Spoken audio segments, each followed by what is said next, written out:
Pelo testemunho que temos ouvido, pelos cânticos, e agora a tua palavra será ministrada.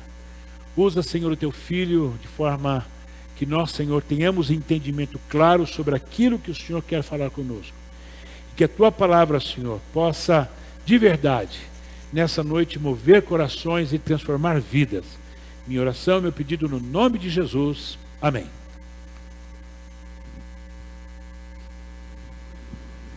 Eu cumprimento os irmãos com a paz do Senhor. Graças a Deus por mais oportunidade que nós temos de nos reunirmos mais uma vez como igreja. Vamos ler a palavra do Senhor em apenas um versículo, que nós já fizemos a leitura oficial dessa noite. João capítulo 17, versículo 21. João capítulo 17, versículo 21. Glórias a Deus. A palavra do Senhor diz assim: para que todos sejam um, como tu, ó Pai, o és em mim, e eu em ti, que também eles sejam um em nós, para que todo mundo creia que tu me enviaste. Amém? Os irmãos podem vos assentar.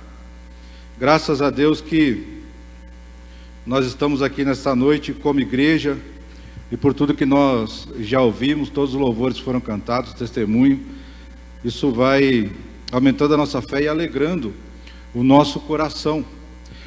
E eu estava meditando na palavra do Senhor, e veio esse texto ao meu coração, para nós falarmos sobre a igreja do Senhor e a sua unidade, a unidade da igreja do Senhor. O capítulo 17 de João, ele vai ter o título de oração sacerdotal, que Jesus faz pelos seus discípulos, né? Jesus ali nos seus últimos dias, ele ora a Deus com essas palavras. E no versículo 21 ele vai dizer: assim como nós somos um, que eles também sejam um em nós. Então a unidade da igreja, ela tem um princípio básico, que essa unidade não é apenas uma unidade entre nós, senão nós seremos uma comunidade, uma agremiação, um clube de futebol, torcedores, alguma questão beneficente. Não, a igreja do Senhor é uma unidade em torno de Cristo. Então nós somos unidos uns aos outros em Cristo Jesus. Então, se a gente for dar uma olhada lá nos livros de Manual de Doutrina Bíblica, nós vamos observar que definição de igreja é uma comunidade de todos os verdadeiros crentes de todas as épocas. Isso é uma igreja, né? É a igreja do Senhor. Todos os crentes verdadeiros de todas as épocas, né, formam a igreja do Senhor Jesus Cristo.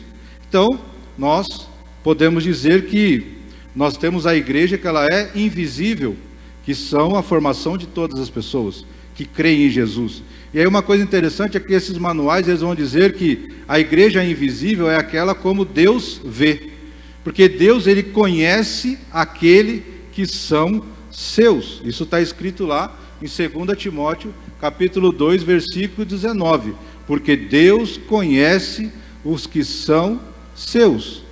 A gente vê o exterior, está escrito lá em Samuel, mas Deus vê o interior de cada um de nós. Então ele sabe quem são os verdadeiros crentes e que fazem parte da igreja do Senhor Jesus Cristo.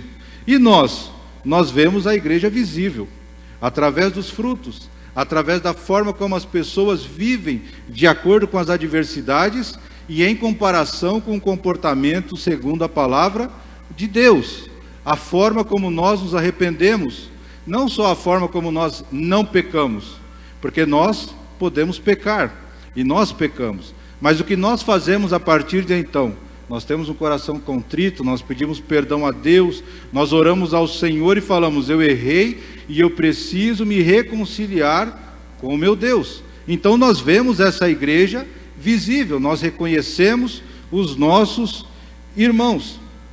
E o interessante é que, se nós formos estudar o Novo Testamento, nós vamos observar que a igreja vai ter diversas metáforas ou comparações. Nós vamos ver que a Bíblia vai falar que a igreja é uma família. Então vai falar do amor que nós devemos ter de uns para com os outros. Nós vamos observar que a igreja, ela também é chamada de a noiva de Cristo. A noiva precisa de pureza, a noiva precisa de santificação. Então nós começamos a ver elementos que a igreja precisa ter. Ainda uma metáfora que é o ramo de uma videira, uma lavoura, um edifício, uma colheita, um novo templo, casa de Deus, e o que a gente usa muito em 1 Coríntios capítulo 12, a igreja é o corpo de Cristo. Então nós fazemos essas metáforas, essas comparações, para nós entendermos como que se dá a nossa formação como igreja, tendo Cristo como cabeça. Então nós estamos em torno de Cristo, nós não estamos em torno de outras pessoas, de lideranças, etc. Nós temos hierarquia, mas todos nós estamos ligados e unidos em Cristo Jesus. Então nós precisamos entender que a igreja do Senhor, ela vem, a unidade da igreja do Senhor vem através dessa ordem que Jesus, ele vai orando ao Senhor e pedindo ao Pai: Senhor, que eles sejam um, como nós somos um também. Então nós precisamos tomar muito cuidado com a forma como nós nos constituímos como igreja e como nós vivemos. Mais para frente nós vamos voltar nesse tema. E nós vamos observar que na igreja primitiva, os irmãos, eles, em 1 Coríntios 12, eles sofriam juntos. Em Romanos capítulo 12, versículo 15, eles alegravam-se juntos. Em Gálatas capítulo 6, eles levavam as cargas um dos outros. Aqui em Hebreus capítulo 10, versículo 24, eles encorajavam uns aos outros. E em Romanos capítulo 15 vai dizer: o Deus que concede perseverança e ânimo, deles um espírito de unidade, segundo Cristo, para que com um só coração e uma só boca, vocês glorificam ao Deus e Pai de nosso Senhor Jesus Cristo. Portanto, aceitem uns aos outros da mesma forma como Cristo os aceitou, a fim de que glorifiquem a Deus. Então, nós, reunidos aqui como igreja, nós temos responsabilidades, individualmente, e que refletem nessa igreja coletivamente, porque nós somos membros, nós somos parte, né? A gente sempre precisa tomar muito cuidado quando a gente diz que eu sou igreja, né? Sozinho não sou igreja, junto nós somos a igreja. Nós precisamos ter essa ideia de que precisamos estar juntos. Óbvio que se eu estiver no lugar sozinho, Deus vai me ajudar, Deus vai estar comigo, eu vou ser um com o Pai, Deus vai estar ali comigo naquele lugar. Mas para nós termos igreja, nós precisamos estar juntos em unidade. Nós vamos ver Filipenses capítulo 2, versículo 2, vai dizer que nós devemos sentir a mesma coisa, né? Devemos sentir a mesma coisa. Mas como é possível nós sentirmos a mesma coisa? Porque nós estamos unidos em Cristo Jesus. E se Cristo é o cabeça da igreja, nós sentimos a mesma coisa. Nós sentimos o desejo de falar do amor de Jesus para as pessoas, nós sentimos o desejo de orar por aquelas pessoas que estão ao nosso lado aflito, nós nos unimos como igreja e falamos: não, nós vamos orar agora e Deus vai operar milagres, porque nós cremos que se Deus assim quiser, o milagre vai acontecer. Então nós começamos a pensar e a sentir a mesma coisa, porque nós estamos ligados e alicerçados em Cristo Jesus. E a partir disso, Cristo começa a trabalhar do nosso coração e trabalhar dos nossos sentimentos e no desejo que nós temos de falar de Jesus, de amar uns aos outros, de cuidar uns dos outros e de assim fazer a vontade do Senhor. Então nós vimos aqui que a unidade é um desejo de Jesus, orando a Deus. Então nós precisamos também ter esse desejo de contribuir em tudo para que essa unidade também aconteça. Então a Bíblia ela vai dizer aqui que nós precisamos ter unidade em Cristo Jesus, e lemos ali em Coríntios que o Espírito vai fazer com que nós sejamos um em Cristo Jesus. Mas como se deve acontecer esta unidade da igreja? A primeira, como nós já falamos, ela é baseada em Cristo. Não há como nós sermos unidos se nós não estivermos unidos em Cristo Jesus. Então a nossa unidade, ela está baseada no nosso amor e no nosso relacionamento com Jesus Cristo, o nosso Senhor. Se isso não acontecer, nós estamos vivendo um clube. Agora, quando nós nos reunimos em torno de Jesus Cristo, né, o Elias falou de manhã, o nosso padrão de referência é a Bíblia. Então nós nos confrontamos as nossas vontades, os nossos desejos, com relação à palavra do Senhor. Eu não tenho vontade de fazer isso não. O pastor mandou orar, mas eu não senti no meu coração que eu devo orar.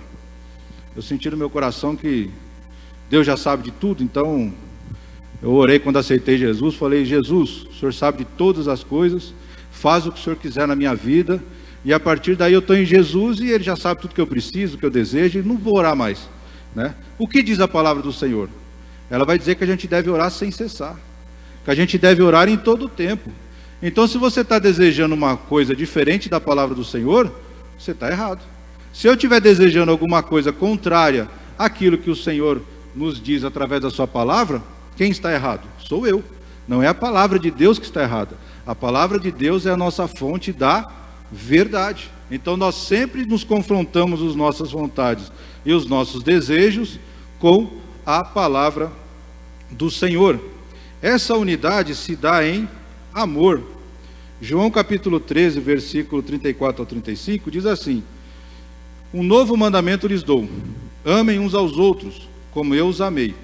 Vocês devem amar-se uns aos outros. Com isso, todos saberão que vocês são meus discípulos, se amarem uns aos outros.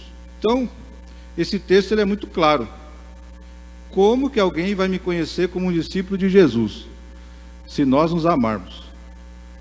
Então nós nos amamos, as pessoas vão falar: olha, esse aqui é um discípulo de Jesus. Nós não nos amamos, não seremos reconhecidos como discípulos de Jesus. Então, aqui tem uma questão bastante importante. Eu não posso dizer a esse irmão aqui: eu não quero. Esse aqui, não quero que aceite Jesus não. Aquele ali, seria interessante que ele saísse da igreja. Se ele saísse da igreja, ia ser uma bênção, né? Senhor, leve ele embora da igreja para outro lugar, para que nós possamos conseguir viver a unidade, né? Me unir com aquele ali não dá, né? Não é possível. E eu não sei se vocês já ouviram isso, mas eu já ouvi gente dizendo que se for para ir para o céu com esse irmão, eu prefiro não ir. E aí, como diz o pastor, precisa aceitar Jesus, precisa se converter, porque está deixando os seus sentimentos e as suas vontades tomarem conta da sua decisão como servo de Deus. Se a Bíblia diz: olha, vocês serão conhecidos pela forma como vocês se amam e pela forma como vocês se cuidam, isso aqui que eu disse é completamente o oposto. Tem gente que é mais difícil? Tem. Talvez eu sou um deles. Talvez o irmão que balançou a cabeça é um outro deles. Talvez o outro irmão lá não sei. Talvez eu seja difícil para alguém, né? Mas, como o pastor sempre diz, Jesus ama todas as pessoas e morreu na cruz por todas, até aquela pessoa que você não gosta. Jesus morreu na cruz por ele, da mesma forma. O sacrifício foi o sangue de Jesus que purifica o homem de todo o pecado. Então nós precisamos ter a extensão da grandeza do amor de Deus. Romanos não vai dizer que Cristo nos amou quando nós ainda éramos pecadores. Então eu preciso ter esse amor derramado no meu coração para amar aquele irmão que talvez eu não tenha tanta afinidade, que talvez tenha dito alguma coisa que eu não gostei, que talvez se comportou de uma forma em algum momento que eu não gostei, né? Nós, enquanto servos do Senhor, precisamos amar, e quem ama, perdoa, e quem perdoa volta a amar novamente. Por quê? É o amor de Cristo que é derramado nos nossos corações. Nós não podemos ter uma igreja onde os membros trabalhem pela divisão dela. Muito pelo contrário, eu preciso me preocupar em ser um canal de Deus para cada vez mais unir os irmãos que estão à minha volta, os irmãos que eu tenho um maior relacionamento. Nós precisamos nos unir cada vez mais em Cristo Jesus. Nós precisamos nos unir cada vez mais em amor uns pelos outros, né? Ore a Deus, irmão, né? Aquele irmão ali não me desce, né? ora a Deus. Fala assim, por que aquele irmão não desce? O que acontece? Né? Tira isso do meu coração, que eu possa ver o sangue de Jesus derramado na vida dele, porque é isso que o Senhor vê. Ele vê o sangue de Jesus derramado sobre cada um de nós, para purificar os nossos pecados e nos perdoar de todos os nossos pecados, e nos levar para o céu. Isso não é mérito nosso, é mérito de Deus. Portanto, se eu não tenho mérito algum nisso, eu preciso amar o meu irmão. Glória seja dada ao nome do Senhor. Essa unidade também é baseada na humildade. Filipenses capítulo 2, versículo 3 e 4, vai dizer que nós devemos considerar os nossos irmãos superiores a nós mesmos. Ou seja, eu devo servi-lo. Nós estamos aqui fazendo eu sou inferior, eu sou um coitadinho, não é isso. Quando eu considero alguém superior a mim, eu sirvo, eu obedeço, eu submeto, eu quero o melhor para aquela pessoa, e não fico aqui, eu sou coitadinho, eu sou menorzinho, eu sou isso. Não, você considera o outro superior dizendo, eu vou ajudar, eu vou servir, eu vou cuidar, eu estou junto, porque ele é superior. E se o outro me acha superior, todo mundo acha o outro, todo mundo se ajuda. E o nome do Senhor Jesus é glorificado numa igreja que está unida em Cristo Jesus. Glória seja dada ao nome do Senhor Jesus. Nós precisamos, como sempre é dito, em qualquer relacionamento, ter diálogo e comunicação, né? Nós precisamos estar sempre conversando. Nós vamos ver Efésios capítulo 4, versículo 15, Colossenses capítulo 3. A resolução de problemas se dá através da comunicação, e essa comunicação em relação à palavra de Deus. Muitos de nós aqui já erramos porque não confrontamos o que a gente achava com a palavra do Senhor. Se eu tivesse, na hora de tomar uma decisão, olhado o que diz a palavra do Senhor sobre isso. A palavra de Deus diz que o irmão está certo, mas eu não quero, eu vou para outro caminho e vou fazer diferente. Mas depois dá errado, e depois a gente vem chorar, pedindo misericórdia a Deus, para resolver um problema que nós criamos. E glórias a Deus que Ele é misericordioso, que um coração contrito Ele perdoa e ainda realiza um milagre. Por isso que o texto vai dizer que as misericórdias do Senhor são as causas de nós não sermos consumidos, né? Porque nós somos assim. Quando você dá um conselho para alguém e a pessoa não obedece e dá tudo errado, o que geralmente a gente faz? Eu avisei, né? Se fizesse o que eu tinha falado, tinha dado certo. Desobedeceu, arque com as consequências e não vem mais falar comigo, né? Procura outro, né? Jesus é diferente, né? A gente pede conselho, a palavra do Senhor vem, Ele nos aconselha, a gente faz diferente, dá tudo errado, a gente sofre, pede perdão a Deus, e Deus ainda tem misericórdia de abençoar a nossa vida, porque Deus, Ele é misericordioso. Então nós precisamos estar cada vez mais unidos também no serviço da igreja. Nós precisamos estar unidos no trabalho. A unidade é fortalecida quando seus membros servem mutuamente a Cristo Jesus. Qual é o oposto da unidade? Separação, talvez? De estar junto? Então nós precisamos trabalhar para que haja unidade da igreja, trabalhar junto. Quando eu me recuso a trabalhar junto, eu estou trabalhando para que haja uma separação. Se todos nós estivermos juntos no mesmo trabalho, Deus, Ele vai trabalhando cada um de nós de uma forma diferente, porque a palavra do Senhor vai dizer que a graça do Senhor ela é multiforme, e nós temos diversos dons e talentos. Então nós não podemos pensar, a igreja é grande, se eu não fizer, alguém faz. Alguém vai fazer, mas você precisa fazer aquilo que Deus chamou para fazer, né? Eu preciso fazer aquilo que Deus me chamou para fazer, para que eu possa ser abençoado, para que o nome do Senhor Jesus seja glorificado através da minha e da sua vida. Deus, Ele quer trabalhar nos nossos corações e quer usar as nossas vidas, como a Rafa falou. Mas eu pensei nisso, mas eu não queria aquilo. Mas não era dessa forma, mas eu relutei, eu falei uma vez assim, mais aquilo outro, né? Nós precisamos nos entregar diretamente na vontade de Deus, ouvir a voz do Senhor, e como igreja, juntos, a bênção do Senhor ela vai vir sobre cada um de nós, porque é promessa do Senhor que as pessoas precisam ver que somos discípulos de Jesus pela forma como nós nos tratamos, pela forma como nós nos cuidamos. E a gente precisa vigiar, porque uma palavra mal falada e alguém vê, fala assim, olha, esses irmãos não, né, estão se tratando do jeito que o mundo trata lá fora. Então nós precisamos da graça de Deus, do amor de Deus, e cada dia orar, pedindo, Senhor, transforma o meu coração, que eu possa cada dia mais entender que eu sou membro do corpo de Cristo, e eu preciso estar unido em Cristo Jesus, e que o teu nome precisa ser glorificado, e que através da nossa unidade, o nome do Senhor seja exaltado, e que nós possamos obedecer à vontade de Jesus. Ele orou ao Senhor, Senhor, Deus, que eles possam ser um, assim como nós somos um.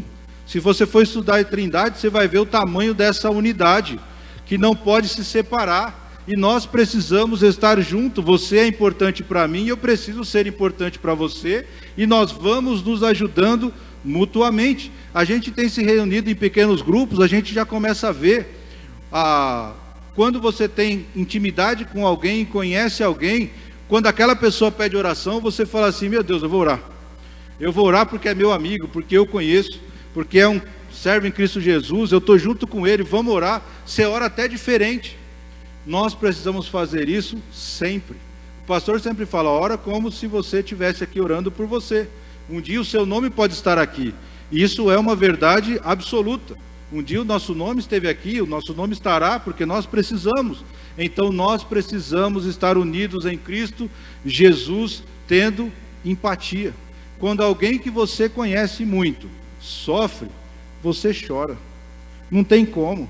Você fala, poxa vida, aquela pessoa está sofrendo, Senhor, tenha misericórdia dela, entra com a providência. A pessoa nem pediu oração para você, mas você vê aquela pessoa chorando, é seu amigo, é seu irmão em Cristo Jesus, você começa a orar, fala, Senhor, tenha misericórdia da vida dela, Senhor, entra com uma providência, eu não sei o que o Senhor vai fazer, mas age, tira aquele sofrimento, ela está sofrendo e você chora junto. E quando a pessoa tem uma conquista, você se alegra junto, você fica feliz, você fala, mas que bênção aquele irmão lá, glória a Deus, que coisa boa. Você conta até para os outros a bênção do outro. Você fala, você não tem que ver o que aconteceu na vida de teu irmão, aconteceu isso. Você começa a testemunhar o que Deus tem feito na vida daquelas pessoas que você ama, e que você ora, e que você tem unidade.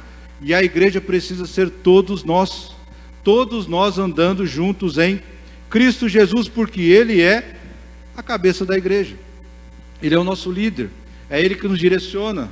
Jesus morreu na cruz por nós, o mérito é todo dele. Então nós precisamos, como diz ali Colossenses capítulo 1, 18, Ele é o primogênito dentre os mortos, Ele tem toda a preeminência, Ele tem todo o poder, Ele tem todo o destaque, toda a glória é dada ao Senhor Jesus, quando nós nos unimos em Cristo Jesus, o nome do Senhor, Ele é glorificado. Então, nós não podemos nos esquecer jamais que essa unidade que nós temos glorifica o nome do Senhor. Jesus é um modelo a ser seguido pelos seus fiéis, é aquele que governa a igreja por meio do seu Espírito Santo de Deus. Nós vamos ver lá em Efésios capítulo 4, versículo 13 e 14, desde o 12, que Ele vai escolher pessoas, um para pastor, um para mestre, eu já falei isso, para o aperfeiçoamento dos santos. Então cada um vai ter ali uma certa tarefa a ser desempenhada de acordo com aquilo que Deus nos chamou.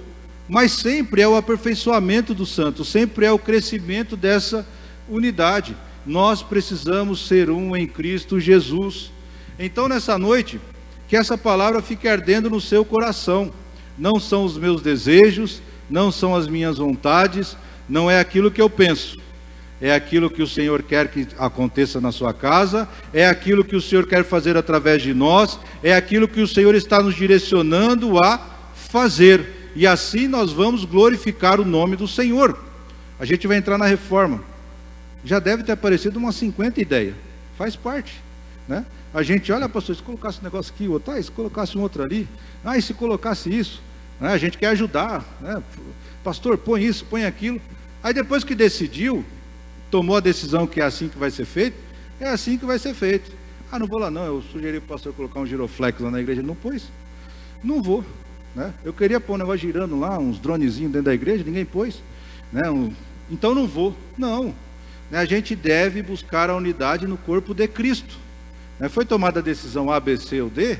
Decisão tomada, vamos para frente, olhando para Jesus, o autor e consumador da nossa fé, que é o nosso objetivo enquanto igreja, crescer e abençoar uns aos outros. Como que eu posso ser abençoado por Deus para abençoar o irmão que está do meu lado? Esse deve ser o nosso desejo, de ser canal de bênção para a vida das pessoas que estão ao nosso lado. A verdadeira unidade não pode ser alcançada sem a verdade.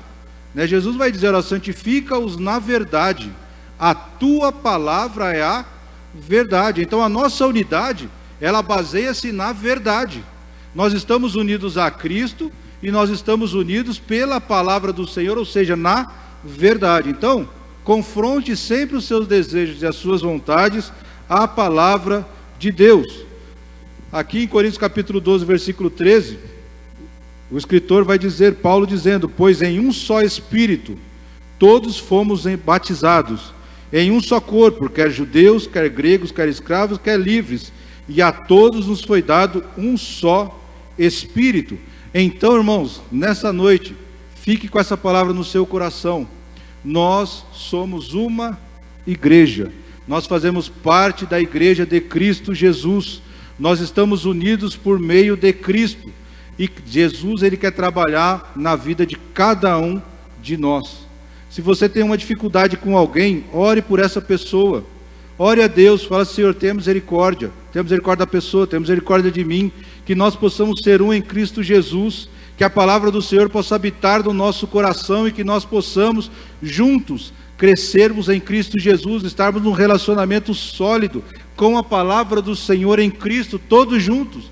Se o seu irmão for abençoado, ele vai te abençoar. Se você for abençoado, você vai abençoar o irmão que está ao seu lado. Então, é papel nosso, enquanto cristão, orarmos a Deus para que a oração de Jesus seja uma verdade no nosso meio, e nós possamos estar sempre unidos em Cristo Jesus, com o mesmo objetivo, sentindo a mesma coisa. E quando nós falamos isso, reiterando, é a vontade de Deus para as nossas vidas, de falar do amor de Jesus, de corrigir no caminho certo e de abençoar a vida uns dos outros. Amém? Vamos ficar em pé e fazer uma oração? Que nessa noite você possa